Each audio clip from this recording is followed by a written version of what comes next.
Қайырлы күн, құрметті студенттер. Бүгінгі дәрісіміздің тақырыбы тарихты оқытудың әдіс тәсілдері және оларды топтастыру.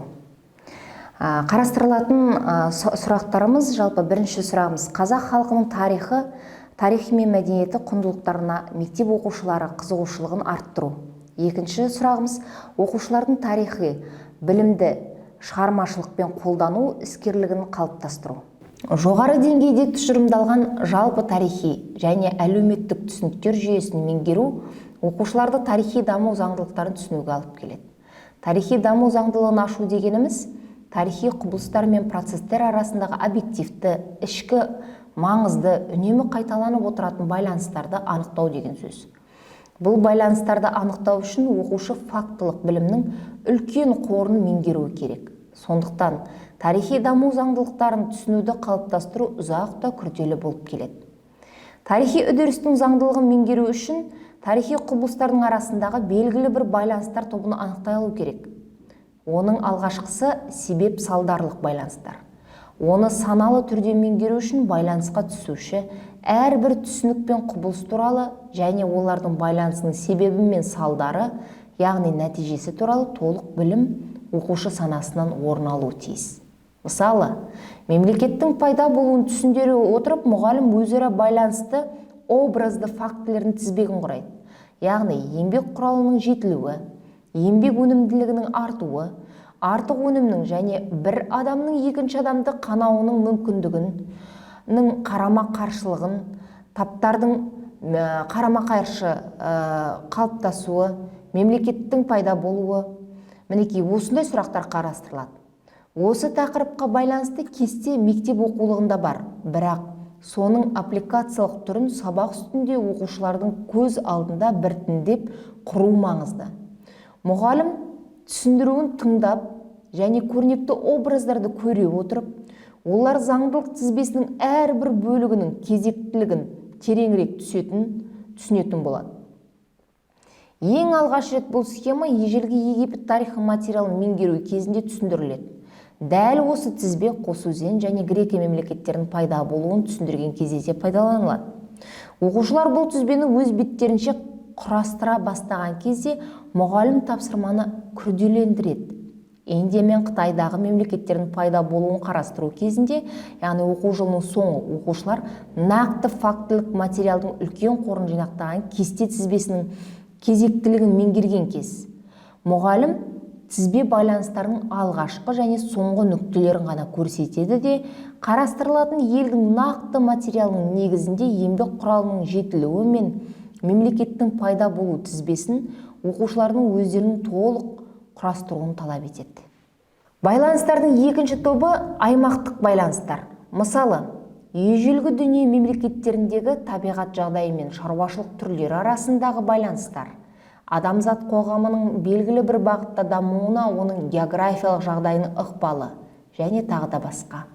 Тарихпен таныса отырып, оқушылар қоғам өміріне, табиғат жағдайлары бірқатар ықпал етеді. Ежелгі заманда адам табиғатқа тәуелді болады. Табиғатты толық меңгергеннен кейін адам оны қорғай бастады деген қорытындыларға келеді. Жоғарғы сыныптарда экологиялық мәселелерге үлкен көңіл бөліне бастайды. Байланыстардың үшінші тобы мерзімдік байланыстар, яғни белгілі бір кезең ішінде болған оқиғалар мен құбылыстардың реттілігі мен бір мерзімділігін анықтау негізгі мәселе болып табылады. Мысалы, феодалдық қоғамның дамуының белгілі бір кезінде феодалдық бытыраңқылықтың пайда болуы мен орталықтандырылған мемлекеттердің қалыптасуы. Байланыстардың үшінші тобы мерзімдік байланыстар, яғни белгілі бір кезең ішінде болған оқиғалар мен құбылыстардың реттілігі мен бір мерзімділігін анықтау. Мысалы, феодалдық қоғамның дамуының белгілі бір кезінде феодалдық бытыраңқылықтың пайда болуы мен орталықтандырылған мемлекеттердің қалыптасуы ортағасырлық мемлекеттерде ғана жүзеге асып отырды. Заңдылық көптеген заңдардың қызметінің нәтижесі. Сондықтан оқушыларға заңдылық түсінігін айтпас бұрын оларды заң түсінігімен таныстырған жөн. Бұл үшін жоғарғы сынып оқушыларын қоғамдық даму заңдылығы түсінігімен таныстырамыз. Қоғамдық даму заңдылығы түсінігі білім қалыптастырудың барлық жүйесіндегі әрі маңызды, әрі өте күрделі кезең. Алдымен заңның белгілерін атап шығып, осыдан соң оларды түсіндіру қажет. Заң дегеніміз объективті түрде құбылыстардың арасындағы олардың мағынасын көрсететін жалпыға бірдей тұрақты байланыс. Оқушылар төменгі сыныптан бастап қандай ортақ белгісі бар деген сұраққа жауап бере бастайды. Заң туралы білім нақты тарихи материал, түсініктер жүйесі және теориялық тұжырымдау кезінде қалыптасады. Қоғамдық дамудың заңдылықтарын түсінуді қалыптастыру тарихи білім жүйесін толық меңгеру негізінде жүзеге асырылады. Фактілер жүйесін меңгерген оқушы оларды бір-бірімен салыстыра отырып, белгілі бір құбылыстардың белгілі бір дәуірде болмай қоймайтындығына көз жеткізеді. Оқушылар тарихи материалды меңгергеннен кейін ғана жалпылаушы қорытындылар жасай алады. Оқушыларды оқиғаның басты және қосалқы себептерін анықтауға, себеп пен түрткіні, себеп пен қажетті тарихи алғышарттарды өзара ажырата алуға үйрету қажет. Бұл әрине 6 сыныптан басталады. Сабақта үнемі неге деген сұрақ қойылып, қарастырылатын барлық оқиғаның болу себебіне үнемі назар аударып отыру қажет. Ол оқушының ойын оятып, құбылыстың байланысын көруге, тарихи заңдылықты анықтай алуға үйрететін жаттығу болып табылады. Жоғарғы сыныпта жұмыс яғни күрделіленеді. Назар, себеп салдарлық және заңдылықтық байланыстардың арақатынасына аударылады. Заңдылықтарды қалыптастыру оқушылардың белгілі бір интеллектуалдық іскерліктерді білуін қажет етеді. Мысалы, жалпылау және абстракциялау. Сондықтан оқушылардың тарихи заңдылықтарды түсіну қабілетін көтеру үшін олардың жалпы ойлау қабілетін дамыту да қоса қабат жүргізілуі қажет. Ол әртүрлі әдіс-тәсілдер көмегімен жүзеге асады. Соның біреуі салыстыру әдісі.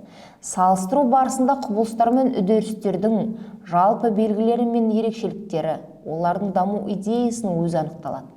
Салыстыруға үйрету міндетті түрде төменгі сыныптардан бастап жоғары сыныптарға қарай бірте-бірте күрделіленеді береді.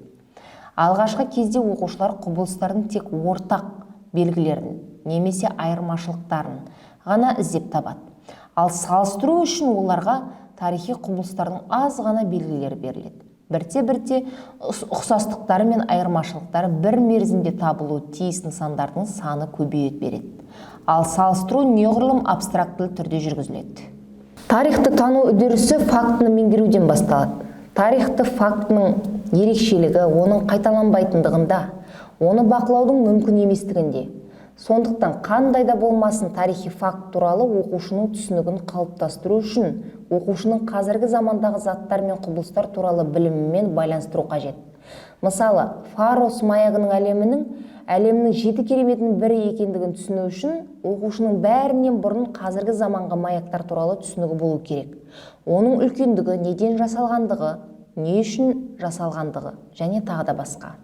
Бірақ жекелеген фактіні білуі оқушының тарихты меңгергендігін көрсетпейді. Өзара байланысы жоқ фактілердің қарапайым тізбегі тарихи материалды саналы түрде меңгеруді мүмкін ете алмайды. Сондықтан тарихты оқыту үдерісінде фактілер өткен өмірде болған маңызды байланыстар мен өмір заңдылықтарын меңгеру үшін, өзара салыстыру үшін қажет. Тарихи фактілер өте көп. Тарихты оқыту үдерісін ұтымды жүргізу үшін оларды дұрыс топтастыра алу қажет.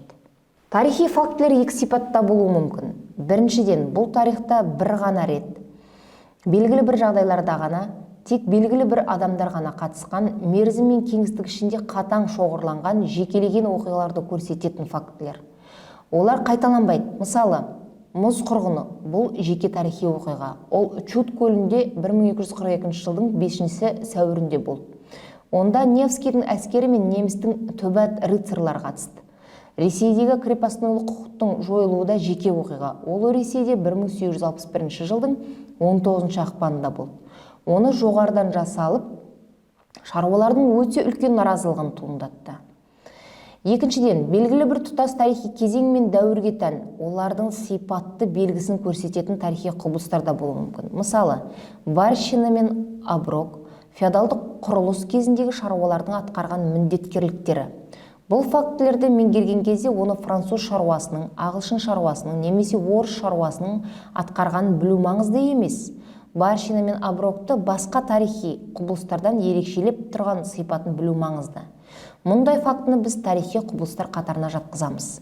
Басқа мысал, Өндірістік төңкеріс бұл қол еңбегінің машина еңбегімен алмастырылып, фабрикалық өндіріске өтуі және бұрын тарихта болмаған таптардың пайда болу үдерісі. Бұл үдеріс әлемнің әртүрлі бұрышындағы сан алуан елдерде де болуы мүмкін. Аталған үдерістің болуы үшін капиталистік қарым-қатынас дамуы керек. Сондықтан бұл тарихи факт, тарихи құбылыс. Фактілер көлемі, күрделілігі, мағынасы жағынан өзара ерекшеленеді. Мысалы, Қырым соғысы бұл жекелеген, қайталанбайтын факт болып табылатын тарихи оқиға.